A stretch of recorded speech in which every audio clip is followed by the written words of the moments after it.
Big boss ഹൗസിനുള്ളിൽ അങ്ങനെ വീണ്ടും ഒരു പ്രണയത്തിൻ്റെ പൂക്കാലം പെയ്തിറങ്ങിക്കൊണ്ടേയിരിക്കുകയാണ് മേക്കപ്പ് ഏരിയയിൽ.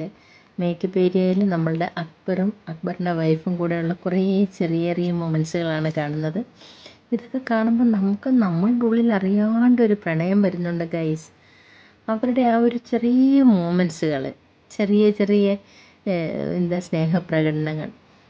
പക്ഷേ അക്ബറിൻ്റെ വൈഫ് കൂടുതലായിട്ടും പറഞ്ഞു കൊടുക്കുന്നത് ഗെയിമിനെ കുറിച്ച് തന്നെയാണ്. പക്ഷേ ആ പറയുന്നതിലും ആ കുട്ടിക്ക് അക്ബറിനോടുള്ളൊരു പ്രണയത്തിൻ്റെ ഒരു വല്ലാത്ത ഫീലിങ്സ് നമ്മൾക്കും മനസ്സിലാവുന്നുണ്ട്. വളരെ മനോഹരമായ നിമിഷങ്ങളായത്. അതായത് നമ്മളെ തന്നെ, നമ്മളുടെ മനസ്സിനെ വേറൊരു തലത്തിലോട്ട്, വേറെ ഒരു പ്രണയത്തിലോട്ട്, പ്രണയമില്ലാത്ത മനുഷ്യരില്ലല്ലോ, അങ്ങനെ ഒരു പ്രണയത്തിലോട്ട് നമ്മളെ എത്തിക്കുന്നത് ചെറിയ ചെറിയ മൊമെൻറ്റ്സുകളാണ്. എനിക്ക് ഇന്നലെ നോബിനും ബിന്നിയും അവരുടെ ഒരു പ്രണയത്തിൻ്റെ ഒരു ഡെപ്ത് നമ്മൾ കണ്ടു. പക്ഷേ അതിനെക്കാട്ടി എനിക്ക് കുറച്ചുകൂടെ ഹാർട്ട് ടച്ചിങ് ആയിട്ട് തോന്നുന്ന ഈ മൊമെൻറ്റ്സാണ്. എന്തായാലും നിങ്ങൾ എപ്പിസോഡിൽ ഇത് കാണുമ്പം നിങ്ങൾക്കും ഈ ഒരു ഫീലിങ്സ് ഉണ്ടാകുന്നതെന്ന് കമൻറ്റിലൂടെ അറിയിക്കണം കേട്ടോ. അടുത്ത അപ്ഡേറ്റുമായിട്ട് വരാം.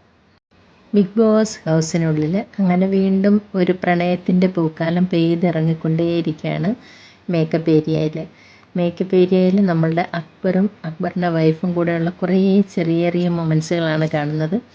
ഇതൊക്കെ കാണുമ്പോൾ നമ്മളുടെ ഉള്ളിൽ അറിയാണ്ടൊരു പ്രണയം വരുന്നുണ്ട് ഗൈസ്. അവരുടെ ആ ഒരു ചെറിയ മൊമെൻറ്റ്സുകൾ, ചെറിയ ചെറിയ സ്നേഹപ്രകടനങ്ങൾ. പക്ഷേ അക്ബറിൻ്റെ വൈഫ് കൂടുതലായിട്ടും പറഞ്ഞു കൊടുക്കുന്നത് ഗെയിമിനെ കുറിച്ച് തന്നെയാണ്. പക്ഷേ ആ പറയുന്നതിലും ആ കുട്ടിക്ക് അക്ബറിനോടുള്ളൊരു പ്രണയത്തിൻ്റെ ഒരു വല്ലാത്ത ഫീലിങ്സ് നമ്മൾക്കും മനസ്സിലാവുന്നുണ്ട്. വളരെ മനോഹരമായ നിമിഷങ്ങളായത്. അതായത് നമ്മളെ തന്നെ, നമ്മളുടെ മനസ്സിനെ വേറൊരു തലത്തിലോട്ട്,